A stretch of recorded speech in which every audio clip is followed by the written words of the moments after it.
Ladies and gentlemen, welcome. Rockstar has been releasing some screens and info over the past day or two, releasing a couple of screenshots and also some additional info alongside of those. The screenshots that were released were the following: a different angle of what we saw in the trailer, the Akula helicopter, the Stromberg car that can go underwater as well, and then also the Kayani, if I'm pronouncing it correctly, which can also be upgraded with a railgun. So the railgun upgrade is confirmed at this point. And then they're also revealing that you can play this heist with 2 to 4 players. However, the first time that they did talk about this in the tweet was they say the crews can now play and complete heist missions with 2 to 4 players. That got me and a bunch of other people thinking, is it possible to do previously released heist as well with 2 to 4 players? Now, a lot of people pointed out that PAX standard, yes, that would be possible, but for example, stuff like Prison Break would not be possible because you actually have to use 4 players in order to complete the finale.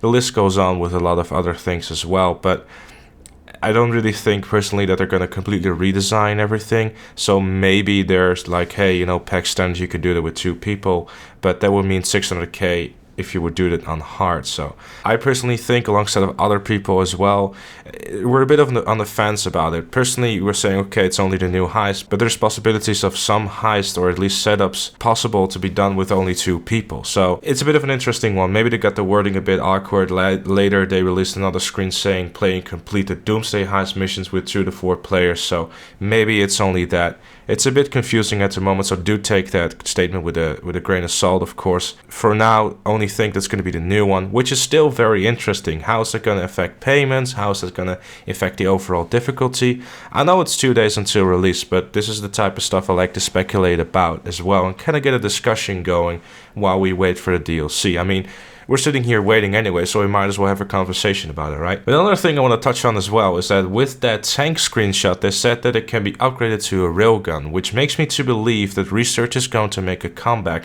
which is making me very, very nervous. Which is also one of the reasons I'm making this video, so you can be prepared about that fact. Because if you still have a bunch of stuff to research, I would take advantage of the 25% increase right now and idle the crap out of your console or PC. Because if there's going to be research and this stuff is going to be unlocked through research, is going to be a lot of stuff. Like, for example, in the tank screenshot, you can see the camo, you can see the railgun, and the list goes on with all the new weapons as well. The Bullpark Mark II, if you remember gun running, every tiny bit of upgrade to that gun was unlocked through research. Even the red dot sight, for example. All those tiny bits are gonna have to be unlocked through research. And if you remember gun running, even with 25% increase, it takes 4 hours to unlock one single item. Real world hours, so you have to sit in-game in your apartment in GTA Online in order to unlock one miserable item. I went over this previously on my sort of kind of rant about on the gun running, so I'm sincerely hoping that Rockstar is going to do the right thing and allows us to unlock this stuff through gameplay, because the possibilities are definitely there. New heist, you can attach a bunch of new challenges to that and say, hey, if you complete 50 setups, you get, let's say, for example, the railgun upgrade to the tank. Simple stuff like that. Challenge is over, sitting there in your apartment and waiting, because that's personally what my character is doing right now.